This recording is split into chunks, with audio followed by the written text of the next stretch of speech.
I'm James Hughes, bioethicist and resident techno-progressive. And I'm Nir Eisikovits, philosopher and resident Luddite. And you're listening to Prosthetic Gods, an optimist and a grump on tech, a podcast where we explore the social, ethical, and political impacts of emerging technologies.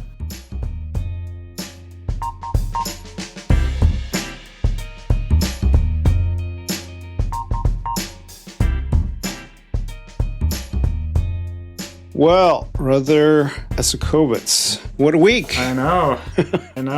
Good week. Bad week. Terrible week. Really? Yeah. There is a story in Zen that the Buddha was asked to show enlightenment, and he touches the ground and everything turns into diamonds, and the monks were all like, wow. And then he lifts his hand again and he says, it's always like that. Yeah. Well, we need a little more of the Buddha this week, right? Yeah, exactly. It's really hard to see sometimes. Yeah.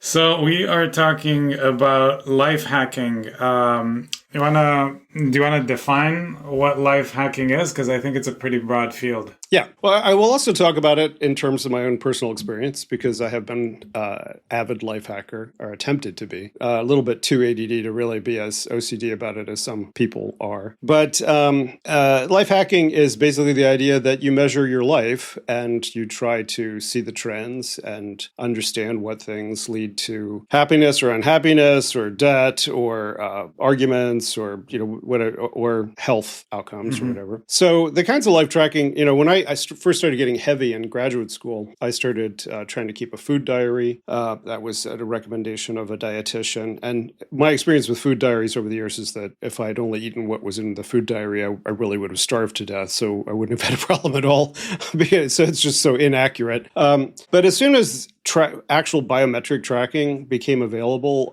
I adopted it. That was probably about 18 years ago. I started wearing this big kind of cell phone size thing on my arm, and it was doing what Fitbits more or less do today, although Fitbits are a lot more sophisticated. And I found it very motivating to have set myself in the past goals for a certain amount of calories burned per day or a certain number of steps walked. The other kinds of tracking I've tried to do some mindfulness and meditation tracking. I didn't find that, terribly useful. But now I have gotten a diagnosis of diabetes, and just this last week, and got a new tracker, and that is a little clip in my arm that's about the size of a nickel, which is Bluetooth to my phone, which updates my phone every 5 minutes about my blood sugar, and it tells me when to get a snack and when to pay attention. So I'm a believer. Now, I also am a scholar, and there is a whole literature on mobile health applications and whether health tracking actually makes you weight or whatever. And it doesn't. Health tracking is not a sufficient motivation for most people to maintain successful weight loss, and that's why we need these new drugs that we've got. Just in terms of terminology, so there's life tracking with a T and life hacking with an H, and they're obviously related. Right. So the life tracking is the collection of data about different activities in your life, be it manually, like your diet diary from years ago, or more digitally, like some of the tracking apps. And then life hacking are the changes that you're supposed to make in your routines based on the data. Right. And dieting is a form of life hacking. Right. An exercise regime is any athlete has a life hack regime. Right. The question is whether they're scientifically based or, why you're doing them. But, like time-limited dieting for a lot of people is a kind of life hack that they experiment with, or the Atkins diet where you go into ketosis, some of these extreme diets and health regimen plans. And of course, there's the longevists like Brian Johnson who are trying to, push it as far as they possibly can. Right. And some of just so we kind of describe the tools, some of the tools for life tracking and hacking that are out there in addition to things like the diabetes tracker tracker that you told us about. You have your smart scales, which not only take your weight, but also, calculate BMI and how much percentage of water you have in your body. Fitness trackers that you mentioned, like the Garmin or Apple watches, which, track the metrics of your running, your swimming, your rowing, walking. The Aura rings, which, look at how you sleep, how much time you spend in REM, what your blood oxygen levels are, what your body temperatures are while you sleep, but also all kinds of activities while you're awake. And so essentially a plethora of devices that measure all these metrics, from heart rate variability to sleep quality, some for healthy people, some for people dealing with a condition. And nudge you in increasingly intelligent ways. The smartwatches for a long time now have said you haven't moved in the last hour, you might want to get up, take a walk, or have you drunk the amount of water that you wanted to drink today or whatever. But now it's going to be even smarter. And we're going to talk later about DeepSeek and these very small and very cheap models that they've come up with. But the prospect of having extremely smart models in our phones and watches and glasses, hopefully integrated with each other, not all of them different things, but integrated in some way that knows all of these things intimately about you and is plugged into the latest scientific knowledge about what those things mean and what kinds of warnings to give you and the optimal way to improve your behavior to get you towards your goals, like blood sugar control. I mean, I think this is the future of healthcare. I thought it was the future of healthcare when I wrote my dissertation in the 90s, and it wasn't quite yet the future of healthcare. Yeah. But I didn't fully imagine how fast and smart technology could get. Yeah. So you were saying that you are an avid life hacker for a while now, life tracker and life hacker, and that was before you had a condition like diabetes, so that you were life tracking and hacking for essentially a healthy weight baseline or weight loss.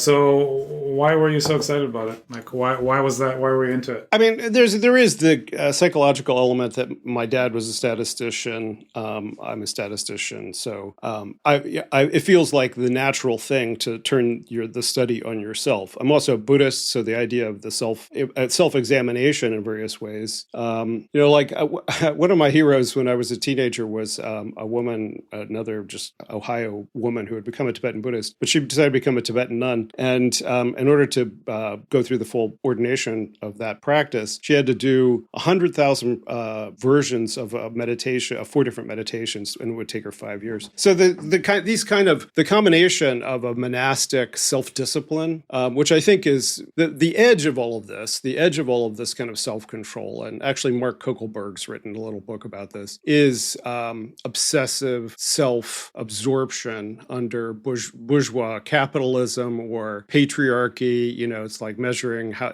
beautiful you are. Or obsessive self-absorption under Buddhism, for that matter too. But what the Buddhists would say is, like, it's not that you're paying attention to yourself, it's how you're paying attention to yourself, right? Yeah. So when I used to weigh myself every day, and I haven't done that in a while, but when I used to weigh myself every day, if I'd gone up half a pound, my whole mood would be bad for the day. And if I went down half a pound, it would be better. And in some ways that's motivating. It was motivating for me to lose weight, but it also made me constantly be thinking about my body and my weight and how it looked. And it was definitely true that when I stopped weighing myself, I didn't feel those bad things. And then I developed diabetes. So, I think there's some trade-offs here, right? Yeah. I mean, I guess, you raise one of at least the key concerns and criticisms I have right away, certainly for life hacking for healthy people, which is this seems like making yourself your own primary project or an important project, and there's just more interesting and more, you're fascinating, so you're a great project for most people, right?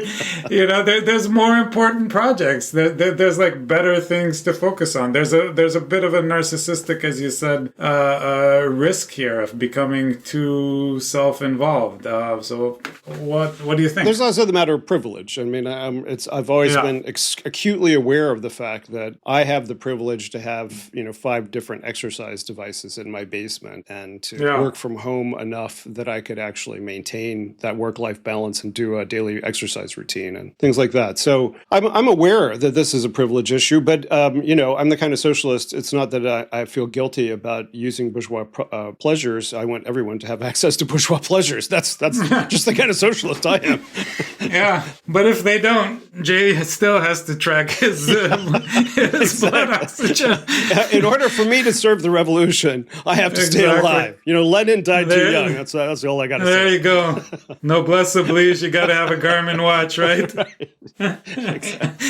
Now, as a leftist, I also have to say that the idea of having all of my data, so Fitbit was bought by Google and has been slowly absorbed into the Google ecosystem, also involves Calico and peripherally 23andMe, which I'd given my data to. So basically, I've invested over the last 20 years in the Google ecosystem. It's like, if my privacy is going to be at risk, I'll put it in this organization's hands, and I'm going to try to use their Gemini tools and things like that. The idea of using Chinese AI still squeaks me out. But so I'm invested in that. But they bought all of the data, and they have 20 years of my health data, minute by minute, now someplace in this Google computer. And it's like, what are the implications of that? I don't know.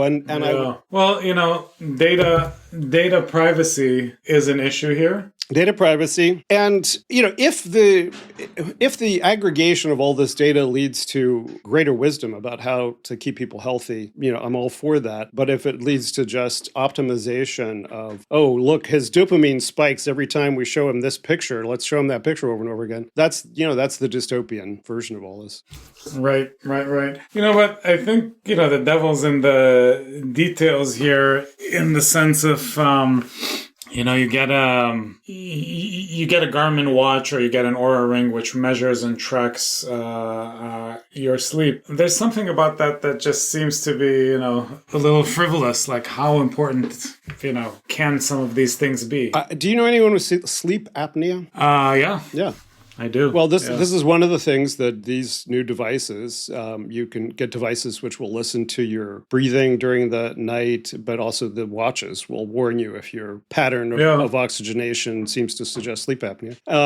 I think the people that I know who have gotten treated for sleep apnea have been a hell of a lot happier. So, I don't think we know yet the full extent of the health improvements that can be done through these kinds of health monitoring, especially once we add a verbal, what I just learned the code phrase this week, semantic layer. Once we add a semantic layer, once we're able to talk to these things as coaches, as personal nurses, I think it's going to be an entirely different ballgame. Yeah. I mean, there's going to be a thin line there between the watches that rescue people from sleep apnea and the watches that for most people who don't have sleep apnea, who are just going to make people very preoccupied with how much time they spend in REM sleep. I think that part is in some ways just silly. There's more important things to think about. But it's addictive also. Like, once that is available to you, you're gonna want to know it.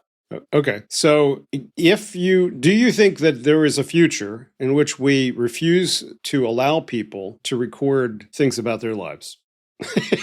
I don't think there's that. I don't think that's future. So, given that we're going to have these devices, they're going to be available, and people are going to use them. The question is, how can we encourage people to use them in a way that's not neurotic and that protects privacy, and that doesn't rob them of other benefits of life? And I agree that they can be used that way. And especially the early adopters are exactly the kind of people who you don't want to emulate, because they're spending, their entire lives measuring how much gas they pass or whatever, trying to correlate it with, something else. So they're not the people. But, if I had continuous glucose monitoring a couple of years ago, I might not have progressed in my diabetes, right? So the kinds of self-monitoring that we do, people being alerted to the fact, my wife got a Fitbit, and she was like, why does it keep telling me I'm not getting any sleep? And it's like, honey, you get up, you do this and that. It's like, no, I don't. I have 8 hours of sleep every night. So it tells you things about yourself, right? Right. Right. And, it's one of the best kind of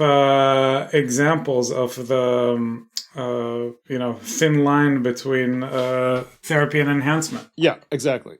All right. So we talked about one worry that I have, which is this idea that these trackers can make your head too big, that you can become too obsessed with, how much oxygen you have at night, or even if it's not about something that is as important as sleep apnea and our senses, that's one of those cases where the line between enhancement and therapy comes in. Let me ask you a related question, though. So, since it's confession time, I have a Garmin watch and I use it in exercise, and I found that it's been helpful to kind of guilt me into exercising more, if that makes sense. And I tend to be lazy when I do exercise, so it pushes me a little harder because I can see what it is and what it isn't that I'm doing. It's not always accurate, but in that sense, it's been useful. I will say this though,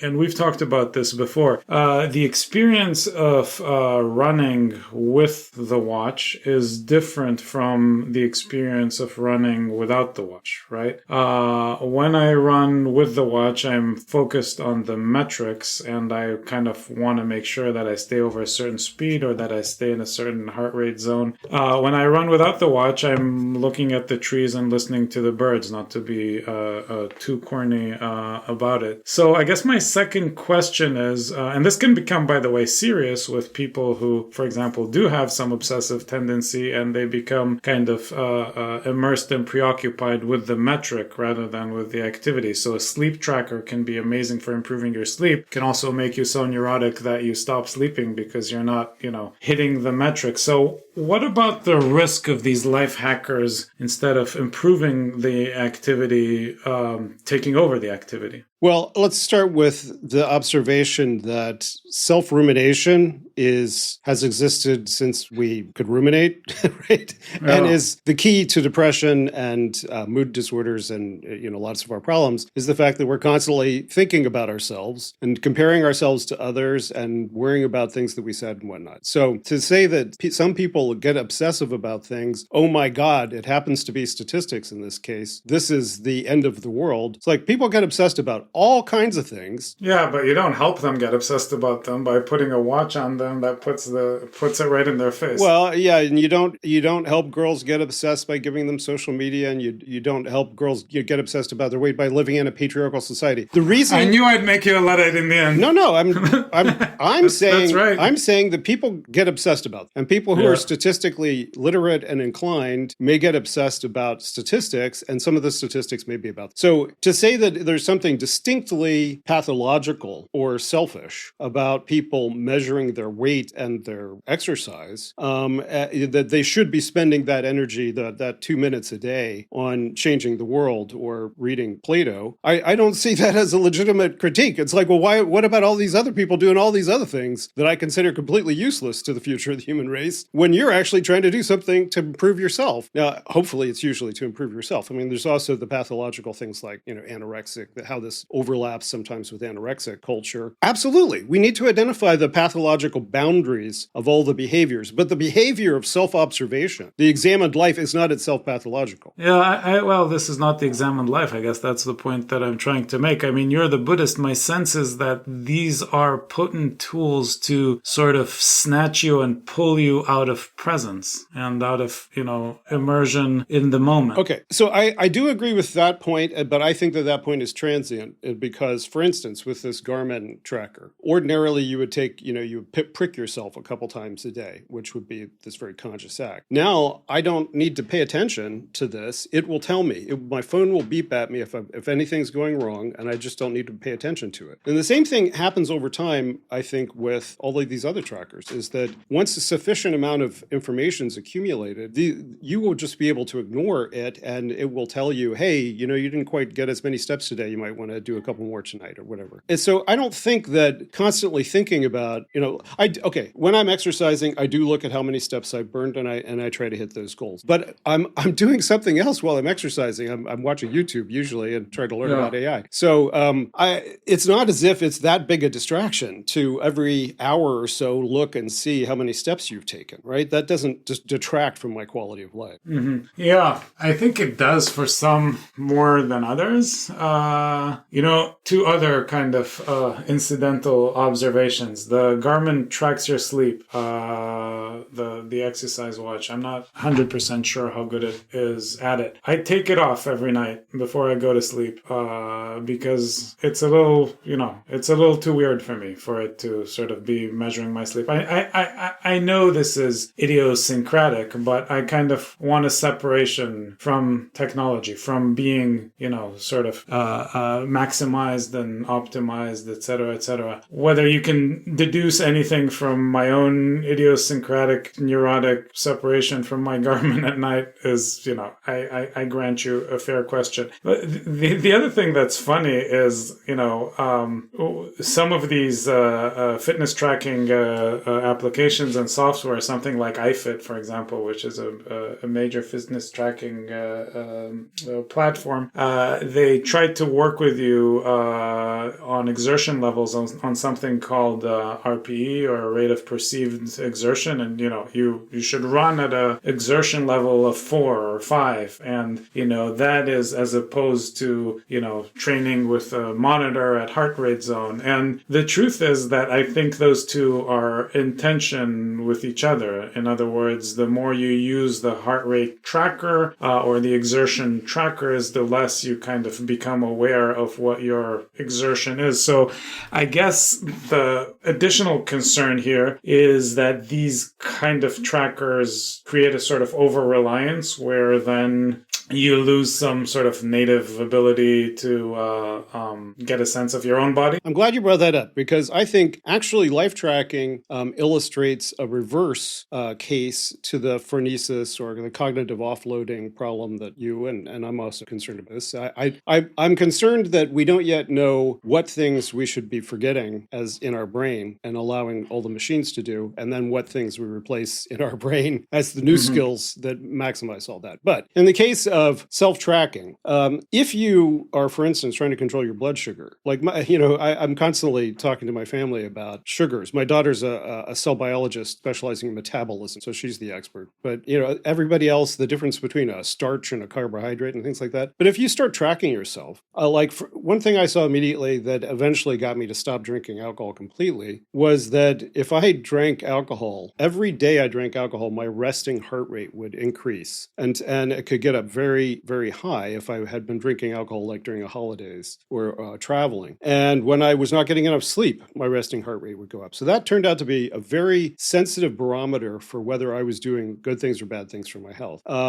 Also with the blood sugar, if you don't really understand, you can see immediately, I ate vegetables and the blood sugar only did this, and I ate a piece of cake and it went woo, and then you begin to have an intuitive sense. And it's the same thing with calories. If you are constantly trying to do a food diary, you begin to learn roughly the caloric content of the things that you're eating. So I think that's all good. That means that I have more in here than out there, and it's because that taught me things up here. So are you saying that far from my sort of Rousseauian de-skilling worry, these technologies actually teach you skills, or are you saying that they free up cognitive space so that you can learn more important skills? I think they're doing both, but I think in the case, but in different contexts. But in this case, I think my experience has been that I've learned a lot about my body and how it reacts to things from using these tools. Yeah, no, that's a good point. And my sense also with the running is that after about a year of running with the watch, I know when I'm running 5 miles per hour kind of by myself and when I'm running less and when I'm running more, and that I don't need it as much. I'll tell you one thing. I used to meditate with a EEG meditation headset, and the only thing that it ever told me was, "Yes, you're in fact meditating." And so I stopped using it. It's like, that's not useful information to me. You're not getting me anywhere. Yeah, although you could, I mean, that's a good example because you could imagine a more sophisticated meditating device which would, do EEG and would, measure, other aspects of brainwaves, et cetera, and but isn't that antithetical to, the premise of meditating in some basic way?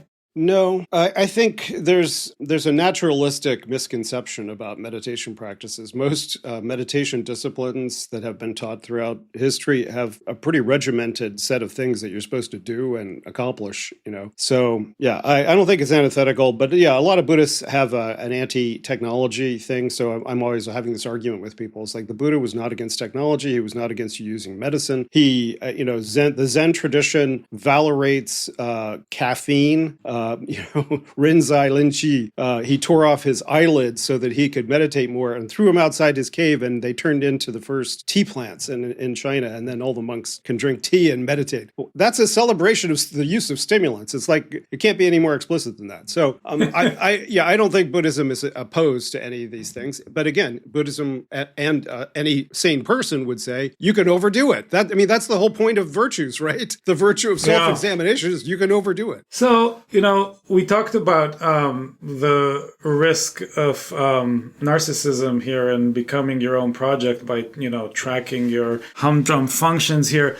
But let me zoom out and ask you, if you will, a more philosophical question that probably goes to the heart of your own commitments as a transhumanist. Isn't there something problematic, inferior, devolved about these intentionally mediated experiences of the world? Or to put it a bit less judgmentally, the life hacker and the life tracker increasingly experiences their everyday life in a mediated kind of way. This is the sort of old Heideggerian sort of question of, the person who goes into the woods with an axe rather than sort of being impressed by the majesty of nature, sees a bunch of resources, right? That the very fact of the technology kind of changes what it is that you're experiencing. So, that's a slightly higher level of abstraction than the question of life hacking, but do you worry about that?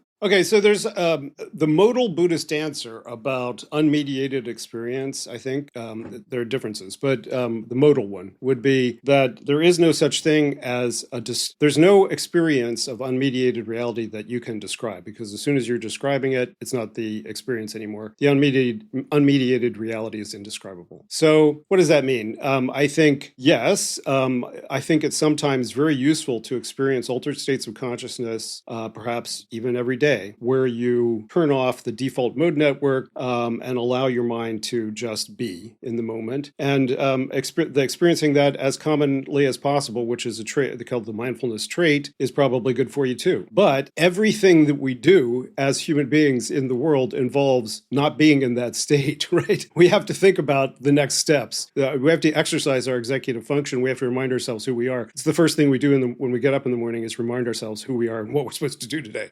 So you can't live in that unmediated state. And then you get to Chalmers' question with Reality 2.0 is, what then is this distinction that you think you are making between the unmediated state of looking out the window at trees and looking at a screen at trees? And he says, probably no difference. And I think I fundamentally agree. Yeah, but there seems to be necessary mediation that comes through the senses and comes through education and comes through mood, and unnecessary ancillary or extra or added on mediation, which comes from taking a hike with your phone or with your Garmin watch. So, it really isn't. I mean, there seems to be a qualitative leap between hiking Mount Washington to hike it and hiking Mount Washington with a iPhone 16, where pretty quickly it becomes a kind of Instagrammable experience, right? So you're starting to see the hike itself through the lens and prism of, do you have a good post to put up there? You could see an analog of that, of taking a hike with a Garmin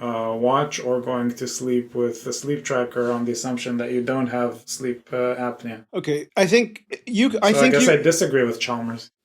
Yes, I assumed that you did. Yeah. But I would just say, like, if you walk around and look at things and have judgments about the world, you're living in an epistemic bubble of your society, of just being human. Right. That's the human condition, right? Right. Do you want to add more to the epistemic bubble? Do you want to add more layers? Well, that's epistemic. Yeah, mediation? That's the question. Is this extra mediation, what kinds of distortions is it adding, or is it possibly giving us some tools to have less distortion? No. See, but I thought as a Buddhist you'd want to strip it away. You'd want to strip away some unnecessary mediation. For most of human history, people knew about themselves and about 50 other people, and they had no real understanding of the world. They were not literate. They were completely ignorant of the world. People today, before they have their coffee in the morning, they see more information about the world than most peasants would have seen their entire life. And I think that has had a fine impact on our decision-making abilities. As Zhao Enlai said, the French Revolution is not over yet, so we just have to see, right? The impact of the globalization... We need a little more Robespierre and the guillotine. Well, that's probably coming too. I mean, you don't want me to go there, but... No, I don't. Yeah, but... I think once you say that we need more of the French Revolution, I win.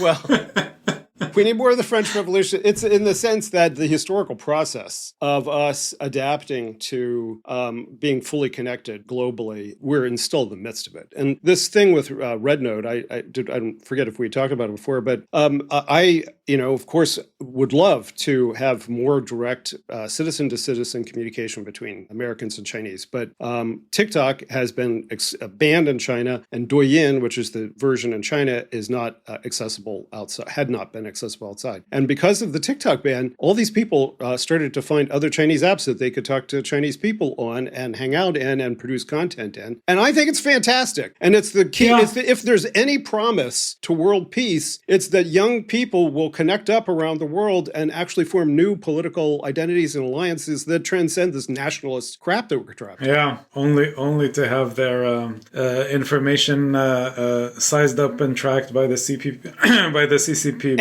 and the NSA, yes, and Google, and right. But there's the rub. It's like we need citizen tools of communication. We want the benefits that Mark Zuckerberg promised us with Facebook, and then he, as Cory Doctorow says, he shitified it. He turned because for the purposes of profit, he made it something else. But so I'm on board with that. And by the way, to be serious, I get that there can be a politically salutary and liberatory function to many of these technologies, and I couldn't help but sort of smile when I heard about the American kids going on RedNote. There's a lot of naivete there. Yeah, but what we're talking about today, I can't shake the sense that these are the most frivolous uses of technology, the life hacking stuff. And again, I'm not talking about your diabetes tracker or about pacemakers or anything like that, but the sleep trackers and the breathing trackers and the digestive trackers, which I'm sure are coming on board, those seem to be an outgrowth of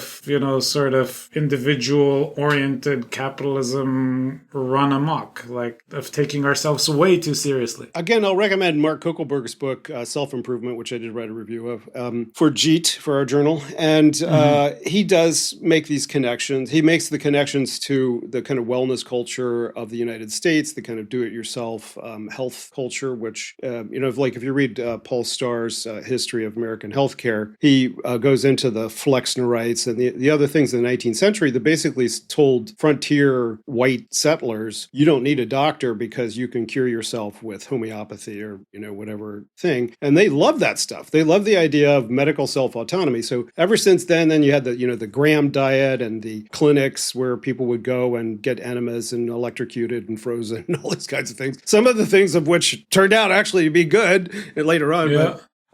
So, the idea of a distinctly American and a distinctly middle class approach to self-improvement and self-optimization and its connection to productivity, this is why, I first learned about these health trackers and considered getting one 10 years ago. And it was because San Francisco hipsters had discovered that they had been created in Italy. They weren't even approved in the United States yet, and were importing them from Italy at, like $1,000 a pop and wearing them competitively to see, even if they didn't have diabetes, they were wearing them competitively to see if who could control their blood sugar better. And I was like, actually, I'd like to do that. That sounds like a fun thing to do. But it was just too expensive. So yeah, there is a distinctly middle class, performative productivity aspect of this culture. There is also the fact that if a lot more people knew a lot more about their body, we would have fewer diseases and people would live longer. And I think we can find a balance in there, and people want to find that balance. And we're going to be offered cheap, very, very smart personal health coaches who know everything about us in a very short order. Yeah. This is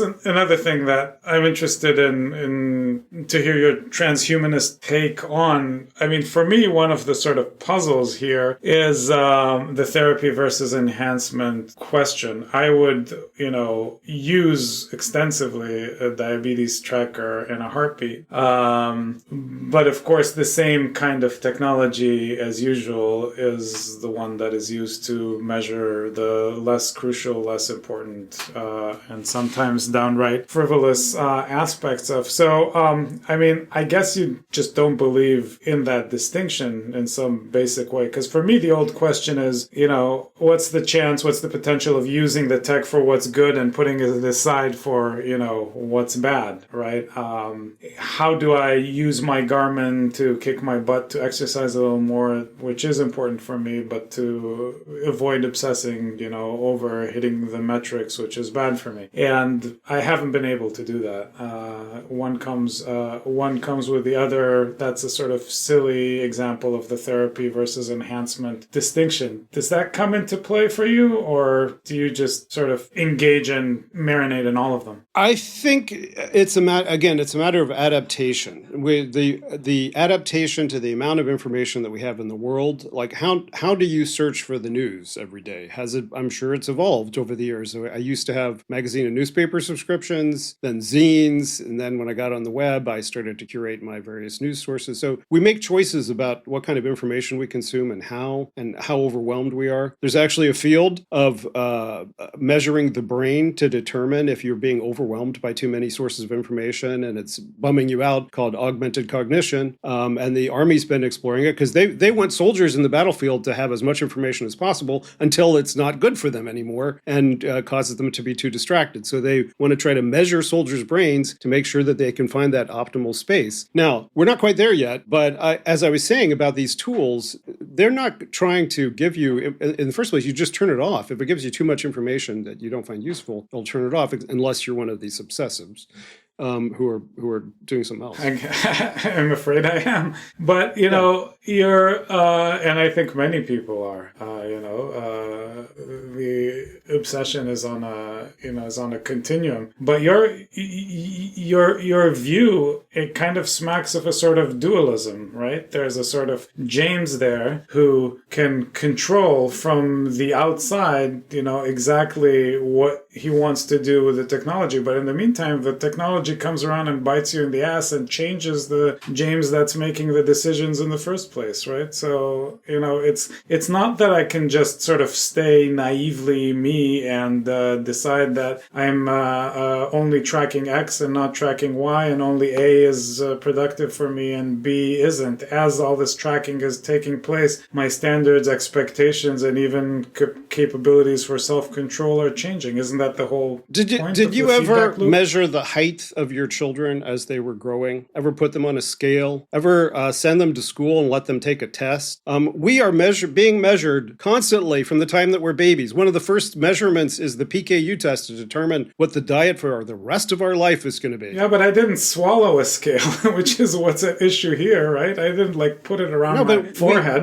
The idea that the measured life, that somehow these measurements are taking away, the question is not the measurement, it's how we react to the measurement and who has access to it and how it's used and those kinds of things. This is something that we always fight about. After a certain quantity of measuring, don't you get a qualitative change? It's one thing to measure your kid's weight twice a year at school. It's another thing to, connect a tracker to them that gives you all their bioinformatics all the time. Okay. I think there can be bad forms of measurement. And so we absolutely agree. And the debate over IQ has been a part of this. It's is it actually measuring whether you speak English or is it measuring IQ? Or the debate over, there's lots of, what optimal weight is has been a debate because of the data. So that's changing now, by the way. Yeah. I think there's growing skepticism about BMI as being useful. Right, exactly. So I think all of those debates are absolutely necessary. But one of the things that these tools are going to do is they're going to be in touch with that literature, informed by it. And you will see for your body, and for your mental health, whether these things are improving or not improving. Now, one of the complaints I have about therapy in general, although I'm now weakening in my resolve to avoid therapy, is that from a Buddhist point of view, getting people to just think about themselves isn't really the point. You should get them to not be thinking about themselves. So, and one of the ways to not think about yourself is to have some kind of self-discipline that gets you to not think about yourself, like meditating. So if we found, for instance, that, giving people these tools that their mindfulness and their stress levels go up, whatever, I think where we're at is that they will say, hey, why don't you think about taking a meditation break? Yeah. I have a thought on this, which I think that remarkably you might agree with in terms of how some of these life hackers can be modulated. When you get a 401k or something like that, and the assumption is that you don't know a ton about investment, you get sort of three profiles that you can choose from, right? You get a aggressive investment profile, you get a moderate investment profile, and you get a very careful one. And sometimes one option is, if you don't want to spend too much time on it, you can choose one of those and sort of set and forget. And I wonder if something analogous couldn't happen with some of these trackers, which is, if you are someone like me who tends to potentially get sucked into and preoccupied with some of this stuff, could you set your device, your Oura Ring or your Garmin watch, into, minimal tracking mode or moderate tracking mode, right? Sort of set up a profile in which relatively less data and insights are collected for you. I think that's interesting. Every app on your phone has a setting for whether you want to receive notifications from it or not. Do you want IMDb to tell you when that movie you wanted to watch is out or not? Right. So of course, we want that. Yeah. But these are not the best features on most technologies. And the reason is that they're not the best features on most of these technologies is because they sit uncomfortably with the business model, which is in the end collecting as much data as possible. This would have to be, this is where, and this is sometimes where I have trouble with your arguments, because for the progressive agenda to work, you would need to have some kind of social democratic regulation of the technology, which would only work if the business model were different. So you'd need the technology to work with less data collection, right? On the basis of a different business model. Again, the Luddite argument is, well, since we can't have a better society, what we do is we fight the tools and the technologies that are going to be used by the bad society to screw us, right? That's right. Blow up the goddamn looms. Right, And as if changing or stopping technology will have A, be successful at all, and B, have any effect on the things that we're worried about. If the things that we're worried about are that there's but your proposal is given to the Zuckerbergs of the world. No, my proposal is take control of the technology. And you take control of the technology through politics and through personal attention and behavior, right? That's not working out very well. Is it not working? I mean, compared to what? This is the first time we're doing this. Yeah. I think the European Union has thought very deeply and enacted great regulations about how to protect people's privacy. They've been thinking about personal mobile health devices for at least 20 years in the European Parliament, written many regulatory documents about it. They fined billions and billions of dollars, the big tech companies, for not protecting this kind of data adequately. So I think there is a regulatory regime. It's just that we are living under this insane dystopia where it has been impossible to imagine actual political change in the right direction for a very long time. But so that begs the question, you're not living in Denmark. Why do you keep buying these trackers? I'm not living in Denmark because I don't think the trackers cause fascism. If I thought the trackers were causing fascism, I wouldn't buy the trackers. I think you can wear a tracker. They don't cause fascism, but why do you trust these people who operate on straightforward surveillance capitalism business model with all of your data? Well, look, I've already confessed. I made it a conscious decision because I wasn't an Apple person and I was never going to trust Microsoft that, all of these kinds of personal data disclosures, I was going to more or less trust the Google ecosystem, which seemed like a better bet 15 years ago or 20 years ago. So, I'm worried about it, because I saw Sundar Pichai there trying to be part of the, the new technocratic elite and bend the knee. And the next day on Facebook, you couldn't search the term Democrat suddenly. It's like...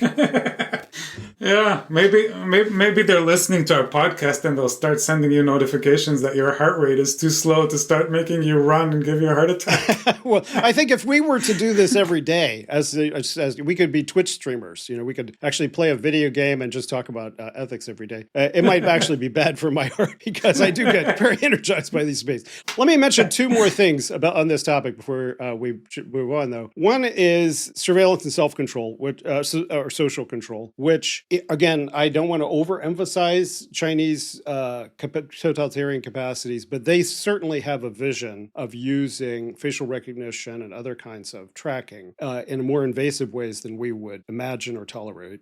And one of the examples was that there was an experiment of tracking whether students in various Communist Party training schools who were studying Xi Jinping thought, whether they were actually paying attention or not in the classroom. So now you combine that with health wearables, and you have all kinds of new problems. There have already been people who've been caught out in their infidelity because they had turned on the sharing part of their data, and their spouse said, "What exactly were you doing with so many calories at 2 a.m. last night on the other side of town?" Because your phone says you're there. So there have been problems with that, and we all have to learn these new boundaries. I have my location sharing, and I wouldn't mind sharing my health data with my family. But, how many people do I want, especially in this environment, to have that? So that's something we do need to be thinking about, and the Europeans have, and that we can, and we would if this wasn't this dystopian situation. Okay. The other is health normativity, and this is, I think, an interesting problem in general, and it gets to your therapy enhancement. It's like if you start to introduce technologies which actually do have optimization improvements for people, and it's going to be class biased. That's a problem we've already talked about.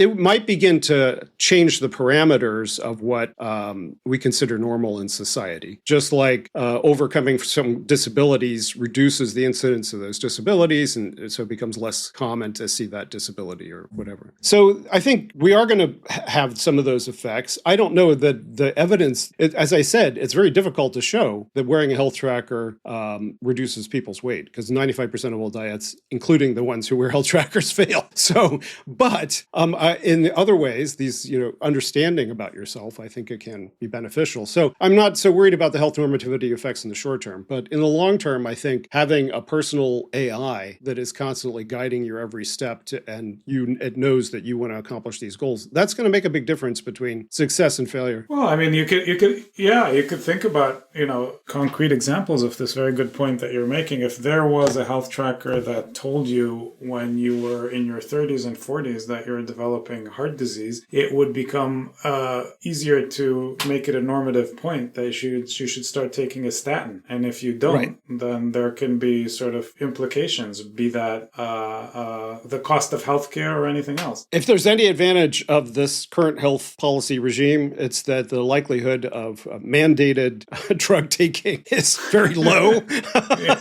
But yeah, maybe under once Comrade Bernie Sanders becomes chairman and I become health czar, I will require that everyone have to take a statin and a shot of Mounjaro every day. But yeah, I think we're a long way away from there, friend.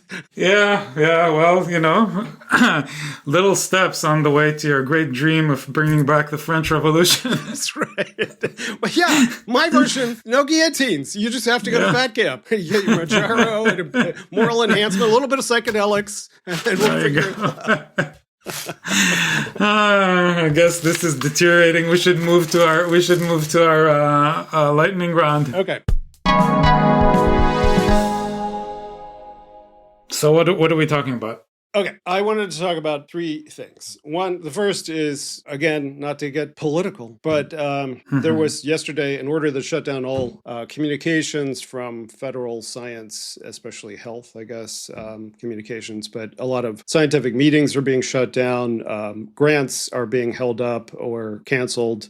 This appears to be a part of an effort to investigate the language of contracts, that any contract that included DEI or mentions climate change or advocates for reproductive rights. Who knows? The Project 2025 agenda is quite broad in terms of the things they want to censor out of the federal science process. And it's quite alarming. And I think it's a science and ethics issue. Yeah. And this, as we are actually dealing with quite a few public health crises at the same time. So what's your sense? Is the shutdown temporary until a policy is figured out? Is the shutdown part of a strategy of instilling chaos? What's going on? It's definitely a strategy of instilling fear, which, project successful so far. Every federal worker I know is, thinks that their job could be on the line. 200,000 federal workers had remote contracts that were canceled earlier in the week. All of the federal workers who had hybrid contracts are going to be forced back 5 days a week. So there's going to be a lot of people quitting according to that. So the whole federal apparatus is under threat, but the science apparatus in particular being under threat is just inconceivable to me. And part of the sociological or political question is how much weight, given that scientists are 90% Democrats, and that higher education is distinctly Democratic, although when you get down to the community colleges, it's not that Democratic, but most of higher ed. Given that that's the case, we still are pretty important to the society and the economy and have political weight. And there's some section, all of these tech bros and even the MAGA ideologue are people who graduated from elite institutions. So it's like, I don't think in the end, the crippling of the American scientific process is the goal, but definitely to hold it up for a couple months, to put the fear of God into every scientist that they should never, ever talk about climate change, reproductive rights, gender ideology ever again. Yeah, I mean, my sense is one immediate impact is going to be a recruitment realignment, that state agencies are going to get, a lot of high-flying people, right? Well, that's true. I mean, the northern, western, the democratic states, it's interesting. The effect on higher ed, there's been a lot of buzz about students fleeing from more conservative states to more liberal states, but I don't know that there's a lot of evidence that it's happening yet, so in sufficient numbers at any rate. But for highly educated workers, it's definitely going to happen more. That process had already begun. And that's part of the political pathology of the United States, is that we are so geographically, partisanly divided. Yeah. And the broader picture of just completely dismantling any kind of non-partisan civil service that's implied, civic service that's implied by all of this the removal of Section 7, I guess. It allows the president to appoint a lot more people for partisan reasons. Okay, so all that terrible dystopia, it'll probably be different next week for some reason. Stargate, as an example of, my hope that techno-utopianism will rescue us from political nihilism, that Stargate was a project that was actually started under Biden to organize resources. It was an idea from Sam Altman to organize resources. He was originally talking about $7 billion to build new plants, to build new chips, to set up new nuclear power stations and data centers in order to train new models. And they had this projection of how much it was going to cost and trillions of dollars. Okay, so the new president comes in and he says, okay, yeah, great. I love all you tech bros. I'm going to give my official imprimatur to this project, $500 billion project. And it's got NVIDIA in there and Microsoft, but it didn't have Musk. And so Musk immediately got very angry and started publicly flaming against Sam Altman, that Sam Altman and this other crew that Trump favors now don't actually have the money to build the enormous, $500 billion investment in all these things. Okay, so that was 4 days ago. And then 2 days ago, a small company in China called DeepSeek, which had as a side project that it would like its own little chatbot. And it didn't have access because we've had a law, a law that I support for various geopolitical reasons, to restrict access to China from certain high-end chips. They had to figure out how to do their own little chatbot on cheaper technology, and they succeeded, and they released the results and made public the model, and it's as good as the best of our Western models, the OpenAI models, the reasoning models, and it's at 3% of the cost, and on cheaper chips and cheaper and smaller models, so they could actually fit on your phone. So within the last 48 hours, the entire AI trajectory, industrial policy landscape has been turned on its head because, oh, wait a minute, maybe we don't need $1 trillion of new nuclear power plants. Maybe all this is just going to be just like it was before. Yeah, it's insane. So the very premise that Stargate is built on is that you need more data centers, more energy, more chips, more training data, if at all possible, to win the AI arms race. And then, as you say, DeepSeek comes along and says perhaps the entire paradigm is wrong. With a lower energy footprint, cheaper chips, and less data, they match the results. And it's pretty remarkable. In a different context, I've just been,